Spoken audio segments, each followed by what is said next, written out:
أعوذ بالله من الشيطان الرجيم بسم الله الرحمن الرحيم وعد الله الذين آمنوا منكم وعملوا الصالحات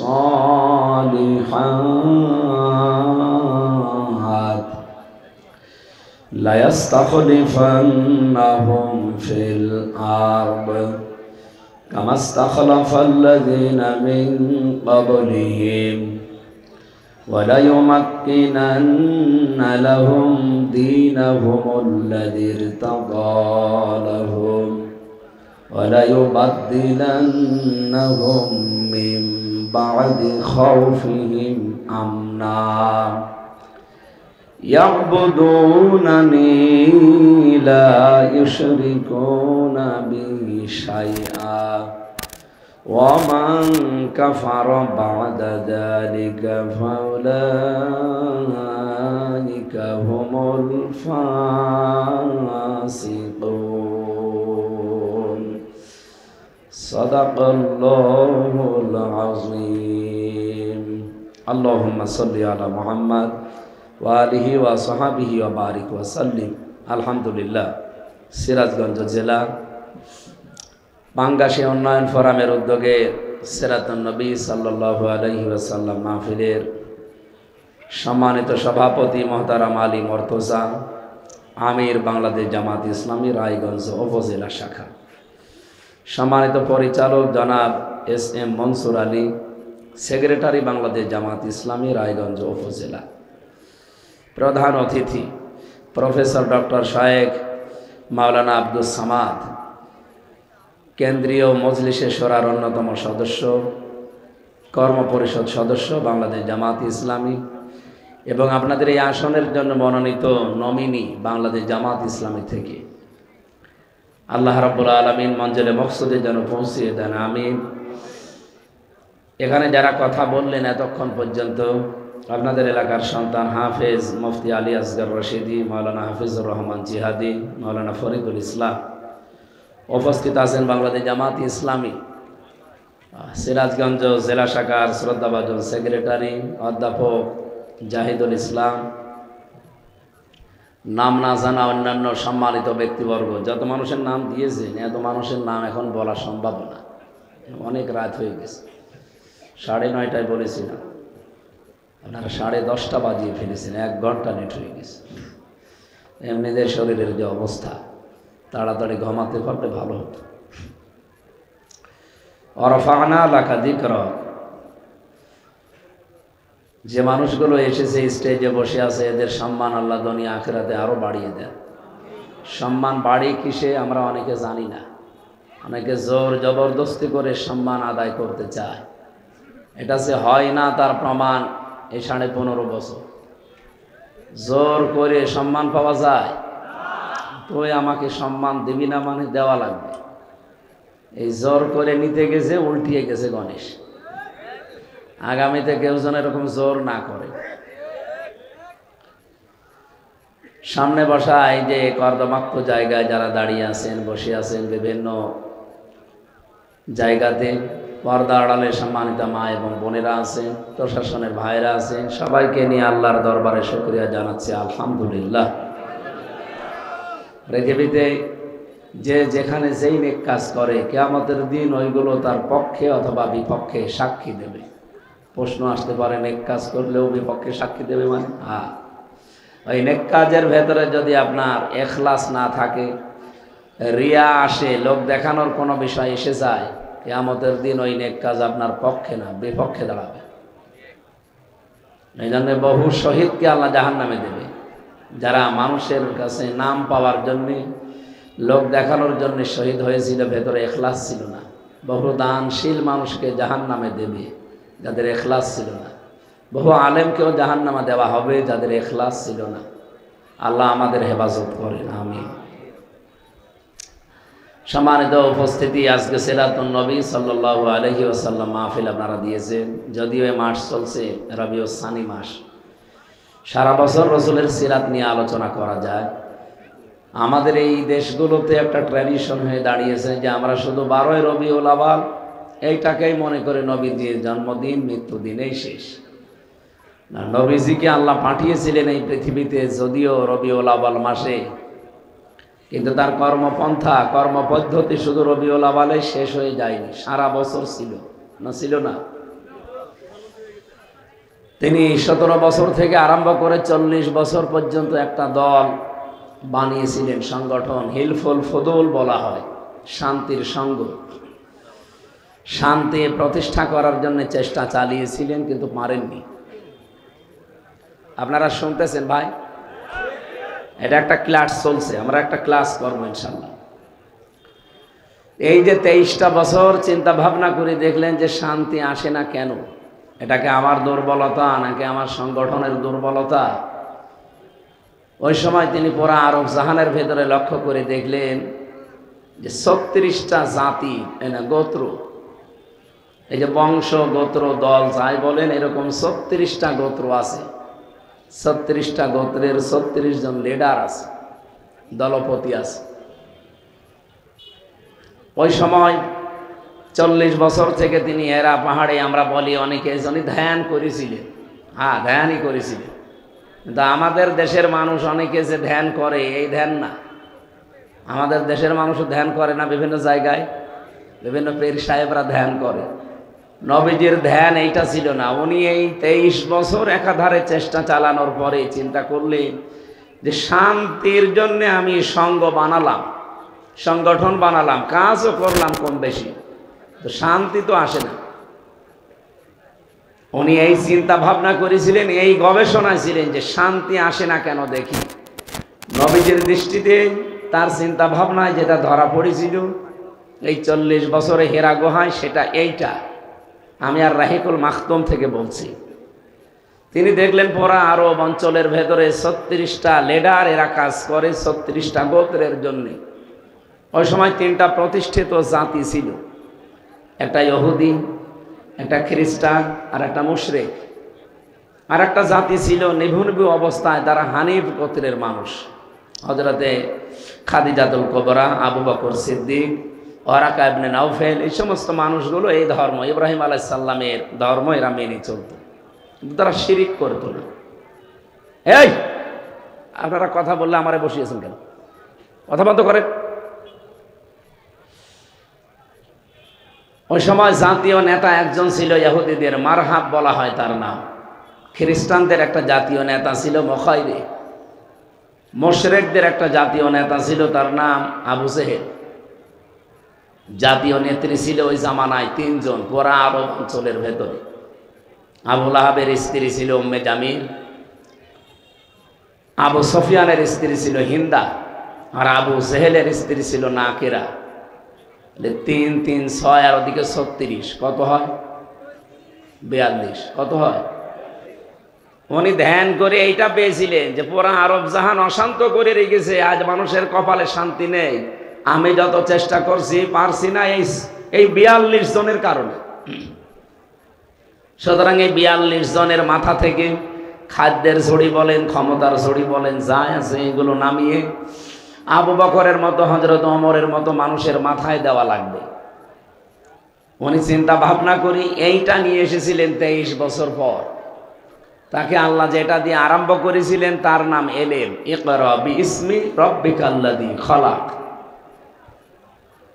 নবীজি 3 বার বললেন না আমি পড়তে জানি না, মা আনা বিকারি।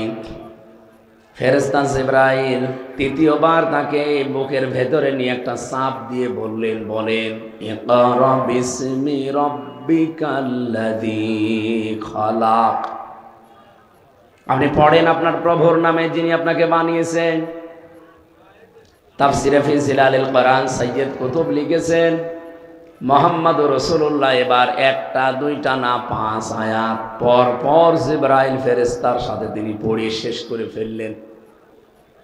প্রশ্ন আসলো, হে মুহাম্মদ আমি 3 বার আপনাকে বলেছি ইকরা, পড়েন, আপনি 3 বার বললেন আমি জানি না, আমি পারি না।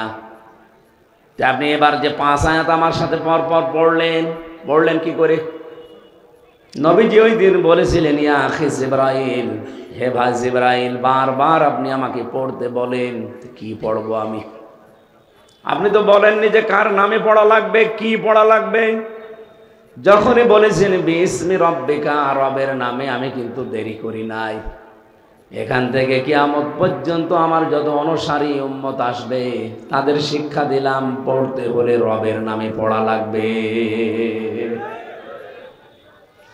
আমাদের দেশে 92% মুসলমান আমরা, রবের নামেই তো পড়া চলছে নাকি?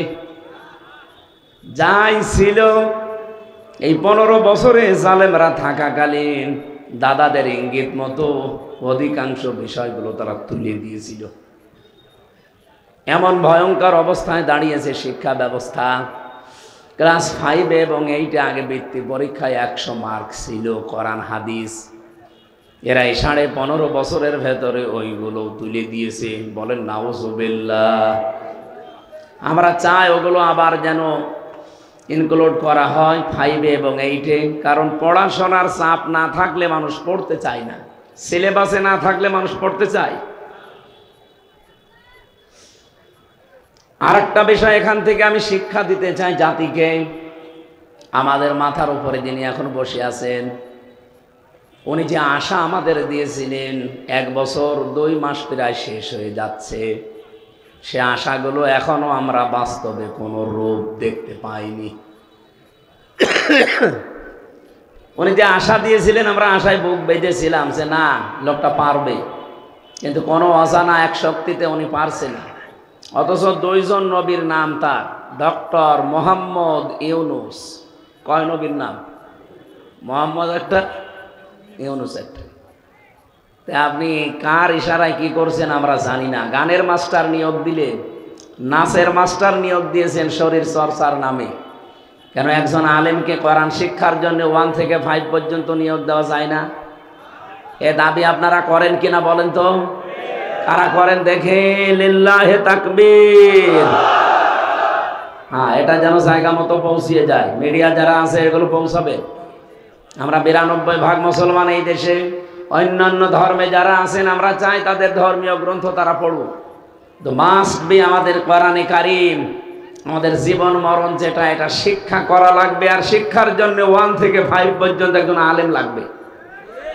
গানের মাস্টার, নাচের মাস্টারের যদি বেতন হয়, আলেমের বেতন হবে না? বলেন। নবীজি এই শিক্ষা দিয়েছিলেন যে আমি পড়বো কার নামে? কি পড়ান আপনি? খালি ইকরা করেন, বলবেন তো বিসমি রব্বিকাল্লাযী খালাক। আপনি বললেন, আমি আর দেরি করি না। সুতরাং এখন থেকে আমাদের সিলেবাসে যদি এগুলো না থাকে, আমার মনে হয় কিছুদিনের ভেতরে এই দেশে প্রাইমারি বন্ধ হয়ে যাবে। এখন সচেতন যারা আমরা নাগরিক আছি, মা বাবা গার্জিয়ান, তারা এখন প্রাইমারিতে দিতে চাই না। কারণ আমার এই ছোট্ট সন্তান যদি ছোটবেলা আল্লাহর কালাম ভেতরে না নেয়, বড় হয়ে ঠিক ও মত দিয়ে আমার সামনে কলি করবে। কি এগুলো করে না অনেক জায়গায়, দেখেন না? শিক্ষককে পিটায়, আমাকেও পিটাবে। এই জন্য বহু জায়গায় আমরা দেখছি এখন ক্যাডেট মাদ্রাসা বলেন, কিন্ডার গার্ডেন বলেন, এরপরে নোরানি বলেন, এখানে আজ বাবা মা গার্জিয়ান যারা 2 বছর 3 বছর 5 বছর এখানে পড়ি, এরপরে 6-এ ভর্তি করে দেয়।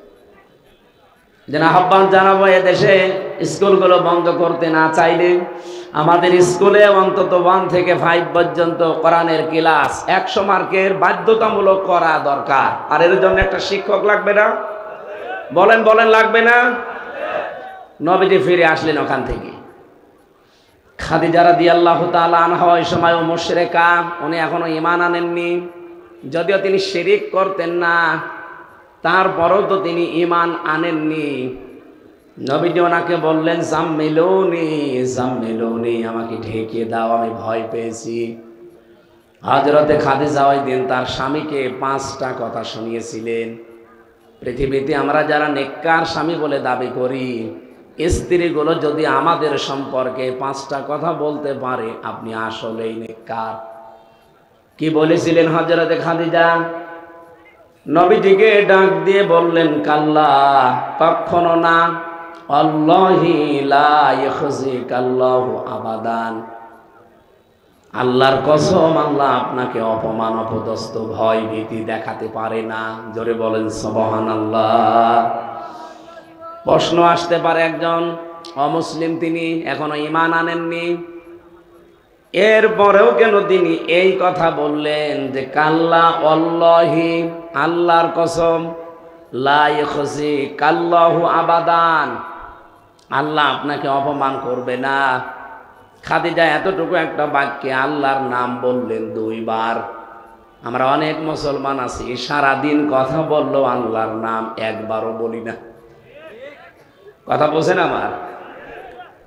আপনাদের মুখে আল্লাহর নাম থাকা লাগবে। নবীজিকে যখনই বললেন বিসমি রব্বিকা, তখন নবী আর দেরি করেননি। এই জন্য কথাবার্তারা, লেখাপড়া, চলাফেরায় সব সময় চলতে ফিরতে কার নাম বলা দরকার? খাদিজা বললেন, হে আমার স্বামী আবুল কাসেম, কাসেমের পিতা, আপনি ভয় পাবেন না, কখনো আল্লাহ আপনাকে ভয় দেখাতে পারে না। কারণ হিসাবে তিনি যেগুলো বলেছিলেন, ইন্নাকা লা তাসিলুর রাহিমা, আপনি তো রক্তের সম্পর্কগুলো ঠিক রাখেন, আপনি ভয় পান কেন? হাদিসের এই বাণী দ্বারা বোঝা যায় যে সমস্ত মানুষগুলো দুনিয়াতে রক্তের সম্পর্ক ঠিক রাখবে, তাদের অন্তর থেকে আমার আল্লাহ ভয় নামক জিনিস দূর করে দেবে। আমরা এটা পারি না। 100 জনের 98টা স্বামী আমরা এই হাদিসের এই অংশটুকু মানতে পারছি না। কারণ আমি হিসাব করে দেখেছি, কারণটা আমাদের স্ত্রী।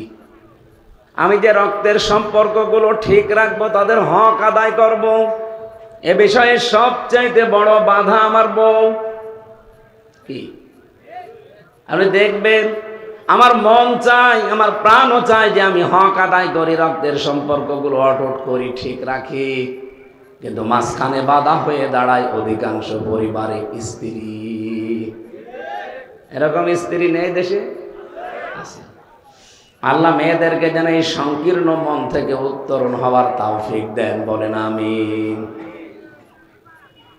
হযরতে খাদিজা ওই সময় বলেছিলেন, হে মুহাম্মদ আবুল কাসেম, আপনি রক্তের সম্পর্কগুলো ঠিক রাখেন, এই জন্য আপনার কোনো ভয় নেই। সুতরাং আমরাও যদি ভয় ভীতিহীন জীবন তৈরি করতে চাই, রক্তের সম্পর্ক যার সাথে যেটা আছে এটা আরো অটুট করা লাগবে। আমার কথা বুঝতেছেন আপনারা? যার সাথে যে রক্তের সম্পর্ক আছে, আপনার চাচার সাথে, আপনার ফুফুর সাথে, এরপর আপনার মা বাবার সাথে, আপনার বোনের সাথে, যাদের সাথে এই সম্পর্কগুলো বেশি আছে, এগুলো আরো মজবুত করা লাগবে। আর এ বিষয়ে আমরা সাহায্যকারী হিসাবে আমাদের স্ত্রীকে পেতে চাই, কারণ এদের ছাড়া সম্ভব না। এরা যত পিছটান দেবে, এদের মন যত ছোট হবে, আপনি তত কঠিন অবস্থায় পড়বেন এই জায়গাতে। আজ হাজারো পরিবারের স্বামী তার বোনের হক ঠিক মতো দিতে পারে না, আদায় করতে পারে না। ওনার মন চায়, কিন্তু স্ত্রীর কারণে হয়ে ওঠে না। আমাদের স্ত্রীগুলোকে আল্লাহ খাদিজাতুল কুবরার মতো বানিয়ে দেন, বলেন আমিন। আতাহমিলুল কাল্লা, আতাকসিবুল মাগদুমা, আতুইনু আলা নওয়াইবিল হক। হযরতে খাদিজা একটা একটা করে 5টা কথা এখানে বলেছিলেন। কোন স্বামী যদি আমরা এই কথাগুলো আমাদের জীবনে বাস্তবায়ন করতে পারি, সে নেককার স্বামী। কি স্বামী? নবীজি চিন্তা ভাবনায় নিয়ে সেই 42 জন মানুষকে মিলালেন যে পুরা আরব সাহানে এদের জন্য শান্তি আমি প্রতিষ্ঠা করতে পারি না, সুতরাং এদের কাছ থেকে এই ক্ষমতার জড়ি হোক, খাবারের জড়ি হোক, এগুলো নেওয়া লাগবে। যে মানুষগুলো আমার পাশে আছে, এই চরিত্রবান মানুষগুলোর মাথার উপরে দেওয়া লাগবে। উনি দিয়েছিলেন। দেওয়ার জন্য তিনি এই নবুয়ত পাওয়ার পর থেকে 13 বছর চেষ্টা করলেন, কিছুই হয়নি। 13 বছরের ভেতরে অত্যাচার, জুলুম, নির্যাতন, এমন স্টিম রোলার চলেছিল। ইতিহাস থেকে বিভিন্ন সময় আপনারা শুনেছেন যে নবীজির মতো মানুষও 3 বছর জেলখানায় ছিল। কোন জায়গায়? আমাদের এরকম জেলখানা না। আমাদের জেলখানায় তো যোগাযোগ আছে, উনি যে শিয়াবে আবি তালিবে ছিলেন, কোনো যোগাযোগও ছিল না, একেবারে নিরবিচ্ছিন্ন। আমি এই জালেম সরকারের সময় 3 বছর ওর একটা টাচ পেয়েছিলাম মাত্র। জেলা কারাগারগুলোর অবস্থা আমি ভালো জানি না, কারণ ওখানে বেশি দিন ছিলাম না। কিন্তু আমি যেখানে ছিলাম গাজীপুরের হাই সিকিউরিটি কাশিমপুরে, এখানে যাদেরকে নিয়ে যাওয়া হয়, বিশেষ করে আলেম ওলামাদেরকে, এদের সাথে এমন আচরণ করার জন্য উপর থেকে নির্দেশ দিত। ওরা যা নির্দেশ দিত তার চাইতে 10 ডবল বেশি করতো। ওরা বলেছিল এদেরকে যোগাযোগ বিচ্ছিন্ন রাখবা। ওরা তাই করেছে। এত কাকতে মিনতি করতো, আলেমরা দেখতাম ঈদের সময় আসলে বলতো 5 মিনিট একটু কথা বলতে দেন। জেলার আর সোফার, দেবদুলাল আর সুব্রত বালা, দুইটাই তো আল্লাহর ওলি নাকি? এরা বলতো না, আপনাদের সাথে বাইরের যোগাযোগ বিচ্ছিন্ন, আপনারা বেঁচে আছেন না মরে গেছেন কেউ জানবে না, আপনারা থাকেন। অথচ মার্ডার মামলার আসামি, ফাঁসির আসামি, ওরা 7 দিনে একদিন 10 মিনিট করে সরকারের টেলিফোনে কথা বলে বাড়িতে। আর আমরা 76 জন আলেমকে দেখেছি এদের জঙ্গি নামে মামলা দিয়ে 3 বছর 5 বছর নিরবিচ্ছিন্ন যোগাযোগ বিচ্ছিন্ন। পারবেনই না। 24 ঘন্টা একটা ফাঁসির কন্ডেম সেলের ভেতরে তালা লাগিয়ে কারারক্ষী দিয়ে আবার সিসি ক্যামেরা দিয়ে রাখতো। একটা জিন্দা কবরস্থান। এ কঠিন যন্ত্রণার দিকে তাকিয়ে মাঝে মাঝে মনে হতো নবীজিকে আবু জেহেল, আবু সুফিয়ান ঠিক এইটাই করেছিল। নবীজির মতো এত বড় সৎ চরিত্রের মানুষকে যদি 3 বছরে কঠিন কষ্ট দিতে পারে, তার আদর্শ অনুসরণ করে যে যত বেশি এগিয়ে যাবে তাকে কাফেররা ঠিক ওই রকমই কষ্ট দেবে। বাংলাদেশে দেয়নি। আমিও চিন্তা ভাবনা করেছি এই ইতিহাসের সাথে। এই 54 বছর বাংলাদেশে আমরা 92% মুসলমান বাস করি, অথচ এই দেশে 54 বছর চেষ্টা চালিয়ে যাচ্ছে যে শান্তি শান্তি শান্তি দেওয়ার জন্য। বাস্তবে দেখেন শান্তি তো নেই, আর অশান্তির দাবানল বাড়তেছে। বলেন বল। আমি একটা চিন্তা করেছি যে শান্তির কারণ আসে না কেন। ওই জামানায় যে 42 জন নেতার নেত্রী দায়ী ছিল, আমাদের এই দেশেও আপনি তাকান 56,000 বর্গ মাইলের ভেতরে ঠিক 42 জনের মতোই দায়ী শান্তি না আসার পেছনে। আমাদের দেশেও জাতীয় নেতা ছিল 3 জন, শেখ মুজিবুর রহমান, জিয়াউর রহমান আর এরশাদ। জাতীয় নেত্রীও ছিল আমাদের দেশে 3 জন, হাসিনা, খালেদা, রওশন। মিলে যাচ্ছে না? 36 জন গোত্রপতি ছিল আমাদের। হয়তো ওই সিস্টেম নেই, কিন্তু জাতীয় নেতার ক্ষেত্রে আপনি দেখবেন অঞ্চল ভিত্তিক নেতা আছে, লিডার আছে। আপনাদের জেলাতেও একজন ছিল তোফায়েল আহমেদ, তোফায়েল নাকি জানো, নাসির। পাবনাতে একজন ছিল। এভাবে আপনি বিভিন্ন জেলাগুলো মিলান, হয়তো 2-3 জেলা মিলে একজন পাবেন। এই সিরাজগঞ্জ, পাবনা, নাটোর মিলে যে 2 জনের নাম আমরা বেশি শুনতাম, এ নাসিম সাহেবের আর ওদিকে পলক সাহেবের। কি কথা বললেন না কেন? 8টা বিভাগ আছে বাংলাদেশে, আপনি ভাগ ভাগ করে দেখবেন, আমার মনে হয় 36 জন হয়ে যাবে, আরো বেশি হতে পারে। আমি চিন্তা ভাবনা করে দেখছি এই 42-43 জন যারা আমাদের দেশে, এই 54 বছরে এদের কারণে শান্তি কায়েম হয় না। কারণ যত অপকর্মের মূল হোতা এরা। এই দেশ থেকে যে তামা পাচার হয়, সোনা পাচার হয়, রূপা পাচার হয়, দস্তা পাচার হয়, করে কি সলিমদ্দি কলিমদ্দি? ওই 42 জন। ওদিকে টেকনাফ থেকে শুরু করে তেতুলা পর্যন্ত 1150 কিলোমিটার আপনি মাপেন। টেকনাফ থেকে শুরু করেন, ওখানে আল্লাহর ওলি বসে আছে আব্দুর রহমান বদি, বাবার ব্যবসা করে। কিসে? ওর পরে আপনি আসেন বান্দরবনে, এরপরে চট্টগ্রামে আমি নামগুলো নিতে পারতাম, লিখেওছিলাম, কিন্তু নিচ্ছি না। একজনের নাম বললাম। এভাবে আপনি একেবারে টেকনাফ থেকে তেঁতুলিয়া পর্যন্ত চলে যান, রূপসা থেকে পাথুরিয়া পর্যন্ত মিলান, এই ৫৬,০০০ বর্গ মাইলেও এই ৪২ জনের মতোই পাবেন। আমার তো মনে হচ্ছে আগস্টের ৫ তারিখের পরে এই ৪২ জনের অধিকাংশগুলো কেউ মরে গেছে, কেউ বিদায় নিয়েছে। এই জায়গাগুলো এখন আর এক ৪২ দখল করেছে। সিরাজগঞ্জে একজন আছে, তার কথাবার্তারাও ঠিক ওদের মতোই, নাম কিন্তু সুন্দর, কিন্তু কথাবার্তারা নাস্তিকের মতো। এই কথা বলছে না কেন? আপনি এত সুন্দর নাম নিয়েছেন মুসলমানের, অথচ মুসলমানের যে কৃষ্টি কালচার ওগুলো আপনি বিশ্বাস করেন না, আরো ক্রিটিসাইজ করেন। বাংলাদেশের মানুষ কিন্তু ভালোর ভালো, মন্দের মন্দ বুঝে ফেলেছে। এরা কারা শরিয়া আইনে দেশে প্রতিষ্ঠা করতে চায় না, বিশ্বাস করে না, এ জাতি এখন টের পেয়ে গেছে। হয়তো এ জাতি বদর দেখে নাই, কিন্তু সামনে দেখবে। বদর আমরা দেখেছি, বলেন বলেন, কিন্তু বদর এবার দেখবেন। আমরা যে বারবার এই যে বলে আসছি এতদিন যে ভোট এবার না, এবার ভোট যুদ্ধ হবে। ভোট না, কি হবে? ভোট যুদ্ধ। বদরের ময়দানে যে যুদ্ধ হয়েছিল আপনি দেখেন তাকিয়ে, বাবার বিরুদ্ধে সন্তান অস্ত্র ধরেছে, স্বামীর বিরুদ্ধে স্ত্রী অস্ত্র ধরেছে। কথা বলেন না কেন?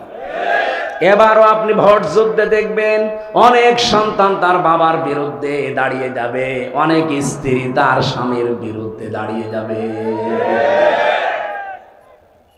কারণ এটা বদরের ময়দানে।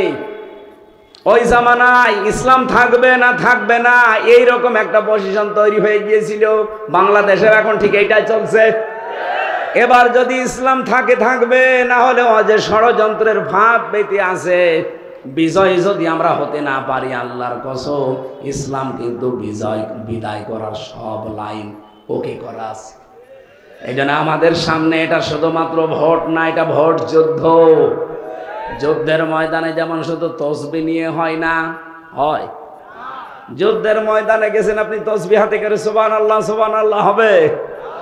হবে না। তার প্রমাণ কি? শাপলা চত্বর। কথা বলেন না কেন? ওটা যুদ্ধের ময়দান ছিল। আপনি কি নিয়ে গেছেন? তসবিহ নিয়ে, যায় নামাজ নিয়ে গেছে। ওখানে তসবিহ যায় নামাজের কাজ। ওরা নিয়েছে যা, সেইটার পরিবর্তে আপনি কিছু নিয়ে যেতে পারতেন। যদি একটা লাঠিও নিয়ে যেতেন বাঁশের, তাও তো নিজেকে সেভ করতে পারতেন। কোরআনে কারীম আমাদের এই শিক্ষায় দিয়েছে, ওয়াইদ্দু লাহুম মাসতাতা'তুম মিন কুওয়াতি ওয়া মির রিবাতিল খাইল ইলা আখিরি আয়া। হে নবী, ইসলাম ধ্বংস করার জন্য ওরা যেটা হাতে নিয়েছে, আপনি ওইটা উল্টিয়ে ইসলামের পক্ষে কাজে লাগান। ওরা আজ ইসলাম ধ্বংস করার জন্য মিডিয়াগুলো হাতে নিয়েছে। দেখেন আগস্টের ৫ তারিখের পরে শয়তানের যত মিডিয়া সব এখন মুনাফিকদের হাতে। কথা বলেন না কেন? আর আমাদের হাতে কি আছে? আমরা চাই অবিলম্বে দিগন্ত টেলিভিশন, ইসলামিক টেলিভিশন, এগুলো অতি সত্বর খুলে দেওয়া হোক। এটা চান না আপনারা? আওয়াজ তোলা দরকার। দায়িত্বে যারা আছে সারা বাংলাদেশে এই দায়ে আওয়াজটা তোলা দরকার। ১ বছর ২ মাস হয়ে গেল, কি তদন্ত করেন আপনি? মিডিয়া না থাকলে ওরা মিথ্যাকে সত্য বানিয়ে প্রচার করবে। কারণ আমরা শুনেছি যে একটা কথা নাকি বারবার ১০ বার বললে মিথ্যাও সত্য হয়ে যায়। ওরা এতদিন এই সময় টিভি, ৭১ টিভি, ডিবিসি টিভি দিয়ে তাই করেছে। একটা মিথ্যা কথাকে ১০ বার, ২০ বার, ৫০ বার বলতে বলতে ওটা সত্য মনে করেছে মানুষ, পরবর্তীতে ওইটার উপরেই বিচার করেছে। এই কথা বলে না কেন?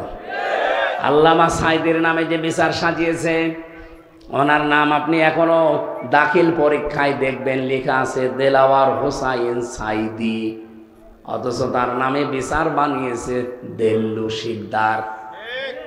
কোথায় দেলাওয়ার হোসাইন সাঈদী আর কোথায় দিল্লু শিকদার? আকাশ পাতাল। এই মিথ্যাটাকেই বারবার বারবার বলতে বলতে তারা সত্য বানিয়ে ফেলিস। এক কথা বলে না কেন? জেলখানায় আল্লাহরে বান্দার সাথে আমি একবার দেখা করেছিলাম, মাত্র একবার। উনি যে কয়টা কথা আমাকে বলেছিলেন তার ভেতরে এই কথাটাও ছিল যে আমি দেল্লো শিকদার না, আমার নাম দেলাওয়ার হোসাইন সাইদি। ওরা আমার নামকে বিকৃত করে পাল্টিয়ে দেল্লো শিকদার দিয়ে বিচার করে আমারে ফাঁসির রায় দিয়েছে। শেষে আবার যাবজ্জীবন এমনকি আমৃত্যু কারাদণ্ড দিয়েছে। এটা ডাহা মিথ্যা কথা। এটা করেছিল যার বদৌলতে তার নাম মিডিয়া এবং দাদা। কথা বলছে না কেন? আমাদের হয়তো দাদা নেই, কিন্তু দাদার বাপ আছে।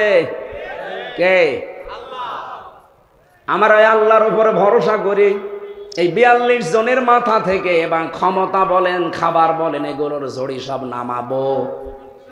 এমন মানুষকে আমরা ওই জায়গায় বসাতে চাই, অধ্যাপক জাহিদুর রহমানের মতো মানুষ, ডক্টর আব্দুল সামাদের মতো মানুষ। 300 জন লাগবে না, মাত্র 151 জন যদি এবার কোরআনে কারিম বুকে নিয়ে ওই জায়গায় যেতে পারে, এতদিন দেশের মানুষ যারা না খেয়েছিলেন খাবার নিয়ে পারবেন না। আমরা এই আশা কি আন্দাজে করি নাকি এর ভিত্তি আছে? আর ভাই, বাইরের দেশগুলোতে আমি গিয়েছি।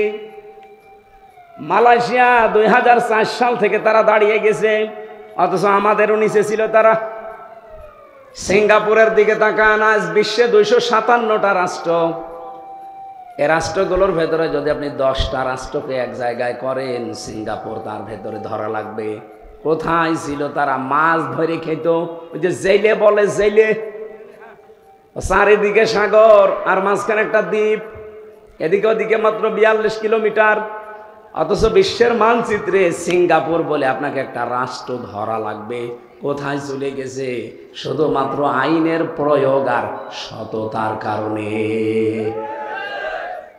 এই কয়েকদিন আগে আমি একটা দৃশ্য দেখলাম। খ্রিস্টান যারা আমাদের উন্নতি দেখতে পারে না, ইহুদি যারা আমাদের সহ্য করতে পারে না, তারা পর্যন্ত বাংলাদেশ সম্পর্কে এখন একটা কথা বলতে বাধ্য হচ্ছে যে আগামীতে বাংলাদেশ জামাতি ইসলামী রাষ্ট্রীয় ক্ষমতায় যাওয়া দরকার 5 কারণে। কয় কারণে? তার ভেতরে একটা কারণ আমি পড়ে খুব ভালো লেগেছে। ওরা বলছে জামাত ইসলামের লোকজন সৎ, যোগ্য, ভদ্র এবং নির্ভীক। এরা যে সৎ, ভদ্র, সততা নিয়ে চলে, এদের সাথে যে কথা বলা যায় এর প্রমাণ বাংলাদেশের মানুষ এই 54 বছরের ভেতরে কিন্তু পেয়েছে। আমাদের 2 জন মন্ত্রী ছিল। এক কথা বলেন না কেন? আপনি দেখবেন এই 2 জন মন্ত্রীর সাথে যারাই কাজ করেছে তারা যদিও অন্য ধর্মের মানুষ, তারপরেও এই 2 জনের জন্য তাদের ভগবানের কাছে পর্যন্ত দোয়া করেছে। আমি তো মাওলানা মতিয়ার রহমান নিজামীর জন্য এক হিন্দুকে দোয়া করতে শুনেছি যে তার কাছে আমি ছিলাম। একজন মেম্বার পর্যন্ত দুর্নীতি মুক্ত হয় না অনেক জায়গায়, অথচ তিনি একজন মন্ত্রী ছিলেন। শুধু দুর্নীতি মুক্ত না, 4 আনা দুর্নীতি তার মন্ত্রণালয় পাওয়া যায়নি। তিনি দায়িত্ব পালন করার পর 36 টাকা বেঁচেছিল, ওইটাও রাষ্ট্রকে ফেরত দিয়েছে। আপনি এর চাইতে আবার কি দেখতে চান? যে তারপরও ভালো মানুষ লাগবে, মানে এর চাইতে বেশি ভালো মানুষ চাইলে আরে মানুষ দিয়ে হবে না, ফেরেশতা লাগবে। কথা বলেন না কেন? খ্রিস্টানরা যেখানে বাধ্য হচ্ছে যে এরা সৎ, ভদ্র, এদের সাথে কথা বলা যায়, আমার তো মনে হচ্ছে এই কথার সূত্র ধরে 1500 বছর আগে আবু জেহেল যেমন নবীজিকে বলতো আস-সাদিক আল আমিন, ঠিক সেটা মিলে যাচ্ছে। সুতরাং এর চাইতে ভালো মানুষ পেতে হলে আর জামাত ইসলামী দিয়ে হবে না, এ দেশে কোনো দল দিয়েই হবে না, ফেরেশতা লাগবে। আপনাদেরকে আমি ইবনে মাসউদের একটা হাদিসের ইবারত শোনাচ্ছি, আরবিটা বলছি, যদি বাংলা বলতে বলেন আমি বলবো। আন ইবনে মাসউদ রাদিয়াল্লাহু তাআলা আনহু قال قال سمعت رسول الله صلى الله عليه وسلم فاتبعوا الصراط الأعظم। বাংলা বলা লাগবে। আবার বাংলা বললে মনে করবেন না যে হুজুর মনে হয় দিকে টেনে বলছে।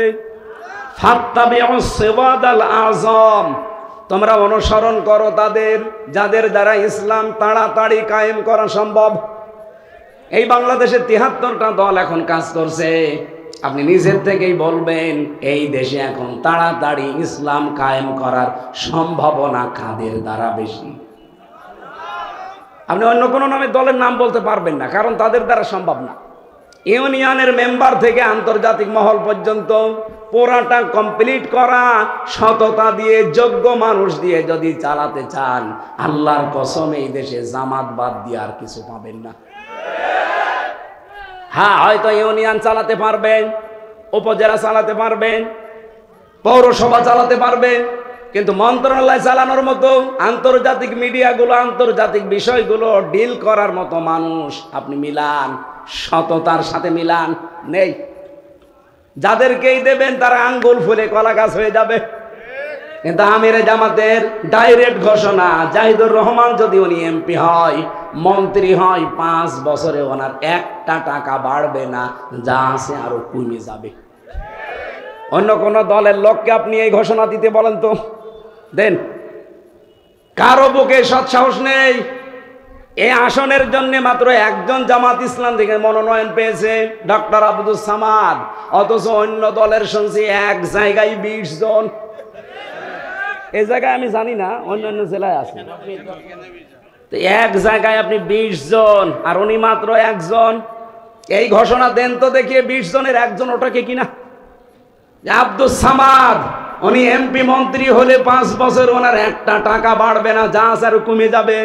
অন্য যে 20 জন লাফাচ্ছে, একটু ঘোষণা দিক। 20 জনের একজনও বলবে আমার কোনো দরকার নেই ছাতা। এই কথা বলছে না কেন?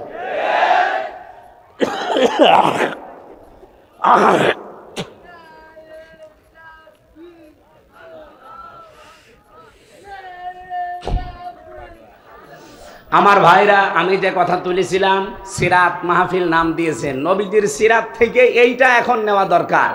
নবীজি 42 জনের মাথা থেকে বাকি 42 জনকে মাত্র দিয়েছিলেন 10 বছরে। তিনি বলেছিলেন খায়রুল কুরুনি করনি।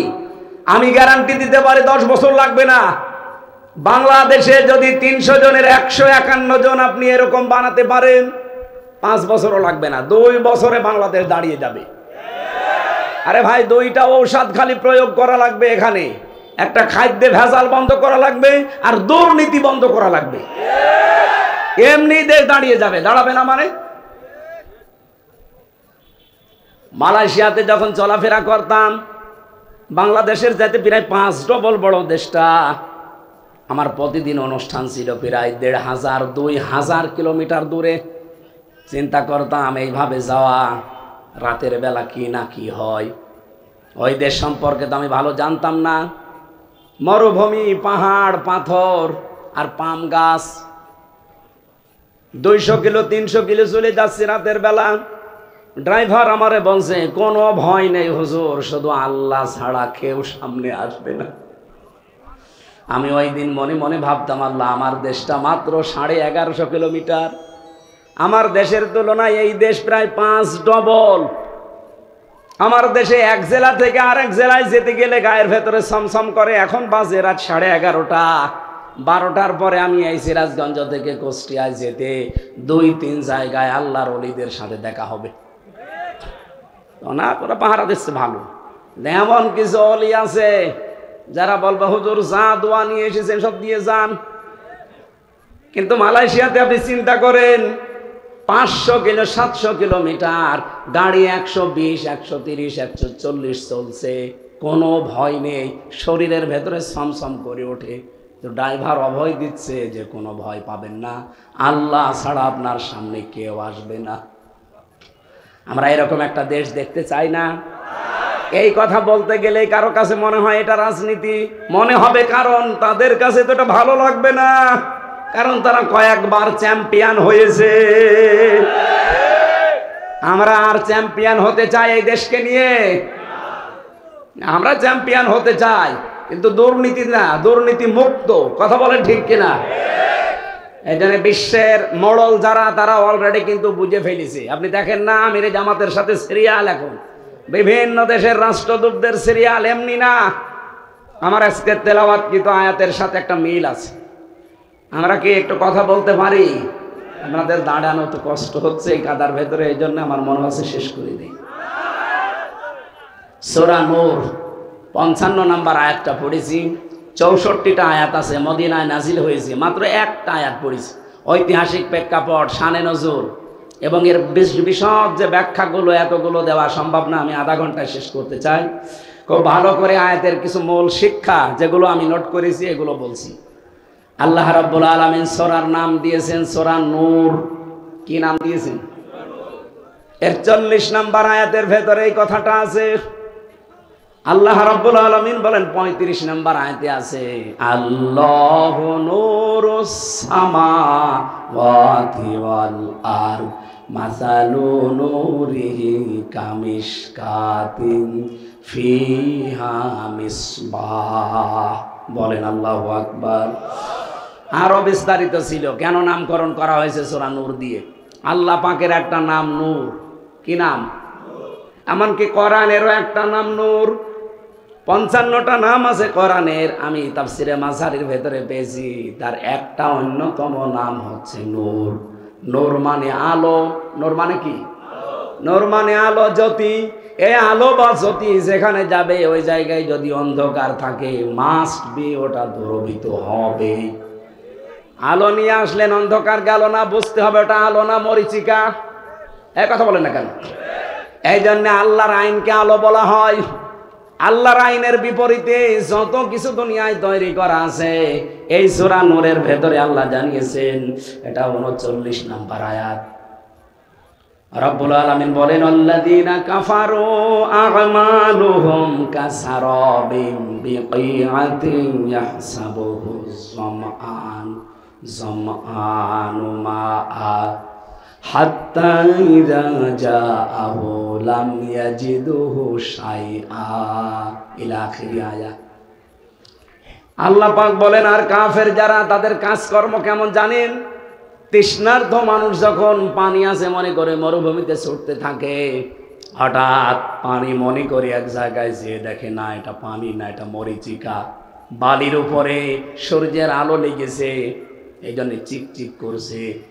দুনিয়াতে কাফের যারা, মানুষের তৈরি করা আইনের পেছনে যারা ছোটে, ওরা মনে করে সমাজতন্ত্রে পুঁজিবাদের ভেতরে শান্তি আছে।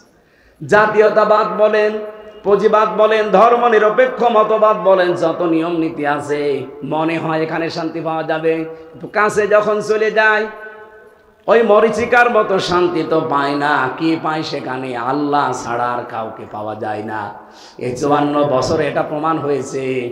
বহু চেষ্টা করেছেন আপনারা, এবার থামেন। এবার ইসলামের কাছে, আল্লাহর আইনের কাছে একটু এসে দেখেন শান্তি কাকে বলে, কত প্রকার, কি কি কেমন করে শান্তি হয় আপনি দেখতে পাবেন। আমার এই 33 বছরের ভেতরে 9 বছর আমি ওয়াজ করছি, 3 বছর জেলে থেকেছি। এই 9 বছরের ভেতরে আমি মানুষকে বোঝাতেই পারলাম না যে রসগোল্লা একটা জিনিস। রসগোল্লা কি? একটা মিষ্টি জাতীয় জিনিস। আমি যদি এখন জাহিদ ভাইকে সামনে নিয়ে সাহিত্যিক ভাষা দিয়ে বলি যে রসগোল্লা এরকম সাদা হয়, এরকম গোল হয়, এরকম রসের ভেতরে ডোবানো থাকে, এটা খেতে এমন স্বাদ, একেবারে জীবন মরণ পর্যন্ত আমি ওয়াজ করলাম, খেতে দিলাম না। উনি কিয়ামতের আগে টের পাবে রসগোল্লা কি। সাইদি সাহেব 60 বছর চিল্লিয়েছে, আমরাও চিল্লাচ্ছি 12-13 বছর, 9 বছর। কত মানুষ সারা জীবন আমরা চিল্লানো পাল্লানো করছি যে আল্লাহর আইন, আল্লাহর আইন। এটা আজ 54 বছর হয়ে গেল আমরা কায়েম করতে পারি না। তা আপনাদেরকে আমরা বোঝাবো কি করে যে শান্তি কি জিনিস। আল্লাহর আইনটা এবার কায়েম হতে দেন। আমার তো আশা এবার কায়েম হবে। যারা আছেন তাদেরকে নিয়ে হবে, যদি না থাকেন আপনাকে বাদ দিয়ে আল্লাহর আইন এবার কায়েম হবে ইনশাআল্লাহ। আপনাকে নিয়ে হবে, আর আপনি যদি বিরোধিতা করেন আপনাকে বাদ দিয়ে ইসলাম এবার সংসদে যাবে। আর যদি এবার যায়, শান্তি কি বলে, রসগোল্লা কি জিনিস আপনি টের পাবেন। পৃথিবীতে কোন জায়গায় ইসলাম এখন প্রতিষ্ঠা পায়নি, শুধু আফগানিস্তান বাদ দিয়ে। ওখানে কি শান্তি? হ্যাঁ, ওই দেশ সম্পর্কে উল্টাপাল্টা ধারণা বিশ্বের কাফের মুশরিকরা আমাদেরকে দিচ্ছে, কিন্তু কি শান্তি আপনি চেয়ে দেখেন। কিছু নিজ নিয়ে আমার ভেতরেও তাদের সম্পর্কে যদিও মতভেদ আছে যে এই বিষয়গুলো আরও স্যাক্রিফাইস করা দরকার, কিন্তু সেখানে আল্লাহর আইন 100 ভাগের 100 ভাগ আছে। এই জন্যে শান্তি কি তারা টের পেয়েছে। বিশ্বের কাফের মুশরিক ইহুদি খ্রিস্টানরা ভালো করে জানে এরা আফগানিস্তানে যে শান্তি পাচ্ছে, এটা যদি বিশ্বের মুসলমানেরা জানে, এ দল মত বাদ দিয়ে তখন ছুটবে আল্লাহর আইনের দিকে। এই জন্যে মুসলমানদের নাম তারা টেরোরিস্ট, সন্ত্রাসী, জঙ্গি, বিভিন্ন নাম দিয়ে আমরা যেন কোরআনের কাছে আসতে না পারি সেই ব্যবস্থা চালিয়ে যাচ্ছে। আপনাদেরকে এবার আমরা রসগোল্লা শুধু ওয়াজ করা না, খাওয়াতে চাই। খাবেন তো ইনশাল্লাহ? রসগোল্লা মানে আপনাদের পাঙ্গাসি বাজারের রসগোল্লা না, এর ভেতরে আল্লাহ রসগোল্লা দিয়েছেন 500। অনুনাজ্জিলু মিনাল কুরআনি মা হুয়া শিফাউন ওয়া রাহমাতুল লিল মুমিনিন। এ কোরআন নাজিল করার ধারাবাহিকতায় এমন এমন বিধান আমি আল্লাহ দিয়েছি যারা মুমিনদের জন্য উপকার। এর ভেতরে এমন এমন ঔষধ দেওয়া আছে, এমন এমন রসগোল্লা দেওয়া আছে যেটা খাবে মানুষ শান্তি পাবে, আরাম পাবে। ও রোগ শোক থাকলে ঔষধের কারণে ভালো হয়ে যাবে। সেই ঔষধগুলো আমরা প্রয়োগ করতে চাই। আল্লাহ পাক জানিয়েছেন ওয়াদাল্লাহুল্লাযীনা আমানু মিনকুম, কাদেরকে দেব জানো? আমি আল্লাহ ওয়াদা করছি তোমাদের ভেতরে যাদের ঈমান আছে, সঠিক ঈমান। ঈমান আনলেই হবে না। ঈমান আবু জেহেলের একরকম ছিল।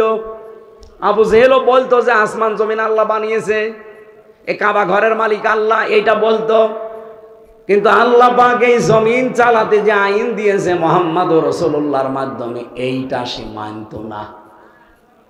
বাংলাদেশে এরকম আবু জেহেল নেই, এই জেলাই আছে। ও আসমান জমিন আল্লাহ বানিয়েছে ও বিশ্বাস করে, কাবা শরীফ আল্লাহর ঘর বিশ্বাস করে, এটা আল্লাহর আইন দিয়ে জমিন চালানো লাগবে। তখন বলতে গেলে বলে এটা ধান্দা, এটা তো দুর্নীতি বা এটা রাজনীতি, এরকম কথায় দেশে মানুষ বলে না। আমার ভাইরা, আল্লাহ পাক নিজে যেহেতু ওয়াদা করছেন, আর আল্লাহর ওয়াদা তো আমির হামজার ওয়াদার মতো। বলেন বলেন, আল্লাহ পাক বলেন ইন্নাল্লাহা লা ইউখলিফুল মিআদ। আমি যদি একবার কোনো ওয়াদা করি, জীবনে কোনোদিন ওই ওয়াদার ভঙ্গ করি না। সুতরাং এখানে ওয়াদা করছে কে? তোমাদের ভেতরে যারা ঈমান আনে, ওয়া আমিলুস সলিহাত, এবং ভালো ভালো কাজের আঞ্জাম দেয়, নেক কাজ করে। এই দুইটা শব্দ সে জন্মের পর থেকে আমরা শুনেছি, কিন্তু ঈমান কি আর আমল কি এখনো বাস্তবে আমরা দেখি নাই। কোরআনে কারীম জানিয়েছে ওয়ামিনান নাসি মান ইয়াকুলু আমান্না বিল্লাহি ওয়া বিল ইয়াউমিল আখির ওয়া মা হুম বিমুমিনিন। নবী, মানুষ অনেক আছে এমন যারা বলে আল্লাহ তোমাকে বিশ্বাস করি, কিয়ামতেও বিশ্বাস করি, কিন্তু এরা মুমিন না। কারণ এই কথাটা তাদের মুখের কথা, মনের কথা না। এই কথাটাই বলা লাগবে মুখ দিয়ে না মন দিয়ে? বলেন বলেন। যারা মন দিয়ে বলতে পেরেছিল, আপনি তাকান তাদের দিকে, তাদের জন্য আল্লাহ আয়াত নাজিল করেছেন। যারা শুধু মুখে না মন দিয়ে বলতো লা ইলাহা ইল্লাল্লাহ মুহাম্মাদুর রাসূলুল্লাহ, আল্লাহ তাদের প্রতি এত খুশি হয়েছিলেন। কোরআনে কারীম জানিয়েছে রাদিয়াল্লাহু আনহুম ওয়া রাদু আন। রব্বুল আলামিন বলেন আমি আল্লাহ যেমন তাদের উপরে খুশি হয়ে গেছি, তারাও আমার উপরে খুশি। জোরে বলেন সুবহানাল্লাহ। আমি এই রাদিয়াল্লাহু আনহুর ব্যাখ্যা পড়ে দেখেছি, আল্লাহ পাক সাহাবা একরামের প্রতি খুশি হওয়ার পেছনে আমি 6টা কারণ পেয়েছি। এদিকে তাকান। আমাদের উপরে আল্লাহ খুশি হবেন, রাজি হবেন যদি ওই 6টা কারণ পাই। 1 নম্বরে সাহাবীদের মুখের কথার সাথে মনের কথার 100 ভাগ মিল ছিল। একটু জোরে দেন। কিন্তু আমাদের মুখের কথার সাথে আজ মনের কথাটার মিল নেই। আগামীতে কি এরকম করা যাবে? আর মুখ দিয়ে যেটা বলবেন ওইটা যেন আপনার মনের কথা হয়। আল্লাহ কবুল করেন, বলেন আমিন। রব্বুল আলামিন বলেন, যদি সত্যি ঈমান সঠিকভাবে আনতে পারো আর ভালো ভালো কাজের আঞ্জাম দিতে পারো, আমি আল্লাহ কি করব জানো? লা ইস্তাখলিফান্নাহুম ফিল আরদ, জমিনের খলিফা বানাবো তোমাদেরকে, খেলাফতের দায়িত্ব দেব। কামাস্তাখলাফাল্লাযীনা মিন ক্বাবলিহিম, তোমাদের পূর্বে যারা বিদায় নিয়েছে তাদেরকে আমি দিয়েছিলাম এই দুইটা কারণে। আর জমিনে যদি সত্যিই তোমরা খেলাফতের দায়িত্ব পালন করতে পারো, কয়েকটা উপকার দুনিয়ায় দেখতে পাবে। এক নম্বরে ওয়ালা ইউমাক্কিনান্না লাহুম দীনাহুমুল্লাযী ইরতাদা লাহুম, তোমাদেরকে আল্লাহ প্রতিষ্ঠা দান করবেন। এই আয়াতটা পড়ার পরে আমার বাংলাদেশের সাথে মিলিয়ে মনে হয় আল্লাহ এখনই আয়াতটা আমাদের জন্য নাজিল করছেন। এদেশের ঈমান কিছু মানুষের এমন কঠিন, ইস্পাত পাথরের মতো শক্ত, এবং তাদের আমল, তাদের বিশেষ করে দিনের আমল আর রাতের আমলগুলো, এগুলো আমার আল্লাহ হয়তো খুশি হয়ে গেছেন। তাদেরকে আল্লাহ জমিনের শাসন ক্ষমতা দিয়ে কিছু উপকারের কথা বলেন। কি উপকার করব জানো? এক নম্বরে, আমি আল্লাহ যেই দিনের উপরে রাজি আছি ওই দিন তোমাদের ওখানে প্রতিষ্ঠা করে দেব, তার নাম ইসলাম। বলেন বলেন। বহু মানুষ বিরোধিতা করছে এই দেশে এবং করবেও আন্তর্জাতিকভাবে, কিন্তু আল্লাহ বলেন ঈমান আর আমল যাদের সত্যি আমি পেয়ে যাব, তাদের সাথে আমার ওয়াদা এই যে জমিনের খেলাফতি তাদেরকে দেব। এবার আল্লাহ যেন আয়াতটা আমাদেরকে দেখান তার নিজের পছন্দ করা দিন, যেটা আল ইয়াউমা আকমালতু লাকুম দীনাকুম ওয়া আতমামতু আলাইকুম নি'মাতি ওয়া রাদিতু লাকুমুল ইসলাম দীনা। যেই দিনের উপরে তিনি রাজি আছেন সেই দিন, তার নাম আরো জোরে ৪৫০০ দিন আছে দুনিয়ায়, ধর্ম আছে, কোন ধর্মের উপরে আল্লাহ রাজি না, একমাত্র ধর্মের উপরে আল্লাহ রাজি, তার নাম ইসলাম। তার এই রাজি হওয়া, খুশি হওয়া ইসলামকে এবার বাংলাদেশে আমার মনে হচ্ছে আল্লাহ প্রতিষ্ঠা করবে। এটা আল্লাহর এক নাম্বার ওয়াদা। দুই নম্বরে, ওয়ালা ইউবাদদিলান্নাহুম মিন বাদি খাউফিহিম আমনা, আল্লাহ বদল করে দেবেন তোমাদের জন্য ভয় ভীতির যে পরিবেশ, এই জায়গায় আল্লাহ নিরাপত্তা, শান্তি, স্বস্তি এইগুলো আল্লাহ দেবেন। এটা বাংলাদেশে আল্লাহ দেয়নি। আগে এই অনুষ্ঠানটা করতে 14 জায়গায় পারমিশন নেওয়া লাগতো, এরপরও ভয় ছিল, না জানি কখন কি হয়ে যায়। কিন্তু আল্লাহ এমন একটা ব্যবস্থা করে পরিবর্তন করে দিয়েছে, অনুমতি তো নেওয়াই লাগবে না, আর নিরাপদে বসে বসে কোরআন শোনা যাবে। এটা কি ওয়ালা ইউবাদদিলান্নাহুম মিন বাদি খাউফিহিম আমনা, ভয়ের পরে আল্লাহ নিরাপত্তা, শান্তি, স্বস্তি দেবে। এই আয়াত কি মিলছে না? বলেন বলেন। এখন কি করা লাগবে আমাদের? আল্লাহ বলেন, ইয়াবুদুনানি লা ইউশরিকুনা বি শাইআ, তোমরা আল্লাহর ইবাদত করবা একনিষ্ঠভাবে এবং তার সাথে কোনো কিছুকে শরীক করবা না। আজ এই দেশে যারা বিভিন্ন জিনিসের পূজা করেন, আমরা কোরআনের অনুষ্ঠানগুলো থেকে তাদেরকে আহ্বান জানাই, দাওয়াত দেই যে মাটির তৈরি করা মূর্তির কাছে মাথা নত না করে এই মাটির মালিকের কাছে আসেন, মাথা নত করি। যে জিনিস নিজে দাঁড়াতে পারে না, যার পেছনে বাঁশ দেওয়া ছাড়া খাড়া হয়ে থাকতে পারে না, আপনি বাংলাদেশে যত মূর্তি আছে একটু দেখেন। আমি ছোট করছি না তাদের ধর্মকে, তারা তাদের ধর্ম মানুক, কিন্তু তাদের বিবেকের কাছে আমার প্রশ্ন, এই দেশে আজকে লক্ষ লক্ষ মূর্তি বিভিন্ন জেলাতে, বলেন তো একটা মূর্তিকে পাবেন পেছনে বাঁশ দেওয়া ছাড়া খাড়া হয়ে থাকতে পারে? বাঁশ ছাড়া জীবনও খাড়া হয়ে থাকতে পারবে না। তাও জায়গা মতো বাঁশ দিয়ে দেখবেন খাড়া করে রেখে দিয়েছে। আল্লাহ উদাহরণ দিয়েছে যে একটা মশা পড়লে মশা তাড়াতে পারে না, একটা মাছি পড়লে মাছি তাড়াতে পারে না, তাদের কাছে তুমি মাথা নত করো, তোমার বিবেকের ওপরে কি? এই জন্য আহ্বান জানাচ্ছি, আসেন মাটির তৈরি করার জন্য জিনিসের সামনে মাথা নত না করে দাওয়াত দিলাম, আসেন মাটির মালিক যিনি মহান রব্বুল আলামিন, তার সামনে কপাল নত করি। এ দাওয়াত আমরা দিতে পারি না? তারা হয়তো অজ্ঞ, না জেনে এগুলো করতে পারে। আপনি যদি একটু বিবেকের কাছে তাদের নাড়া দেন, দেখবেন পরিবর্তন হয়ে গেছে। যশোরের এক অধ্যাপককে পেয়েছিলাম, উনি বিসিএস ক্যাডার। ওনারে বলেছিলাম, স্যার আপনার ইসলাম কবুল করা লাগবে না, শুধু আমার এই কোরআন শরীফটা ইংরেজি হোক বাংলায় হোক আপনি একবার বুঝে বুঝে পড়বেন। ও আল্লাহ 3 মাস পরে দেখি আল্লাহর বান্দা নিজের থেকেই বিবেকের তাড়নায় মুসলমান হয়ে গেছে। আজকে দেশে যেহেতু অন্যান্য ধর্মের মানুষ খুব বেশি না, আপনারা মাত্র 8 ভাগ আর আমরা 92 ভাগ, এই 8 ভাগ মানুষকে দাওয়াত দিচ্ছি, ফিরে আসেন আপনারা। ইয়াবুদুনানি, আমরা আল্লাহর ইবাদতে মগ্ন হয়ে যায়।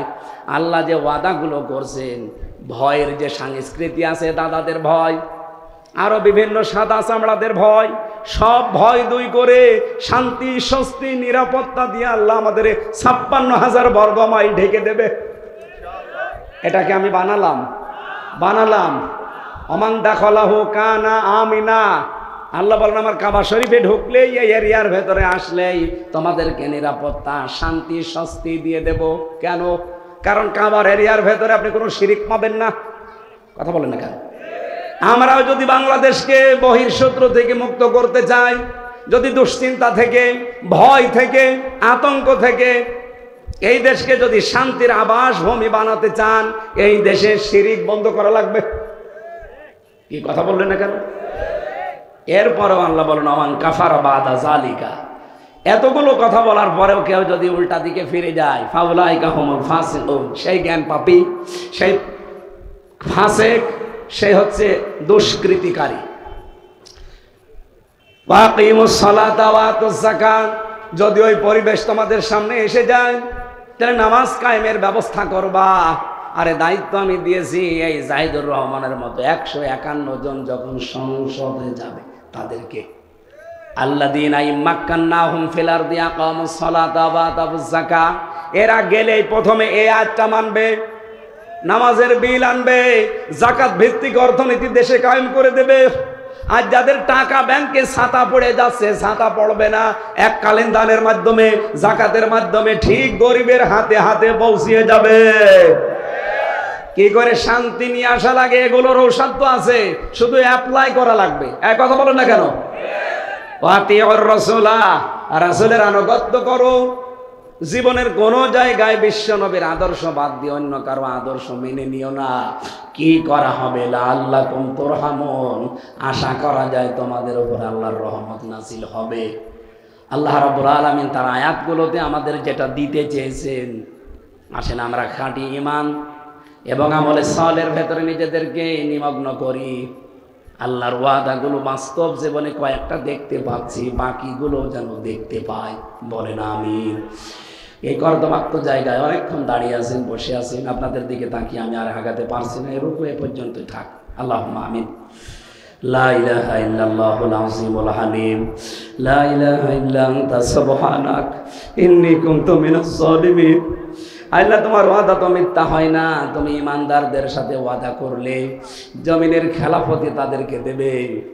বাংলাদেশের দিকে তাকাও, এদেশের ইমান আমল যাদের মজবুত তোমার কাছে মনে হয়, তাদের হাতে তুমি খেলাফতের এই দেশটা তুলে দাও।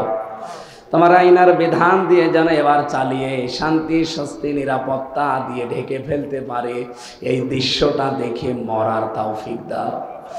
জীবনে কোনো আশা আমাদের নেই, একটা আকাঙ্ক্ষা আশা, 56,000 বর্গ মাইল তোমার কালাম দিয়ে চলছে, এটা আমরা দেখে মরতে চাই।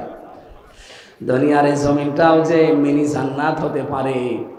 কাবা শরীফে মানুষ দোয়া করে, রব্বানা আতিনা ফিদ দুনিয়া হাসানা ওয়া ফিল হাসানা ওয়া কিনা আযাবান্নার।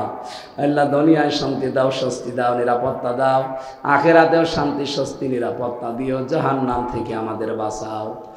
আগে তুমি দুনিয়ার শান্তির কথা বললে, এরপরে আখিরাত।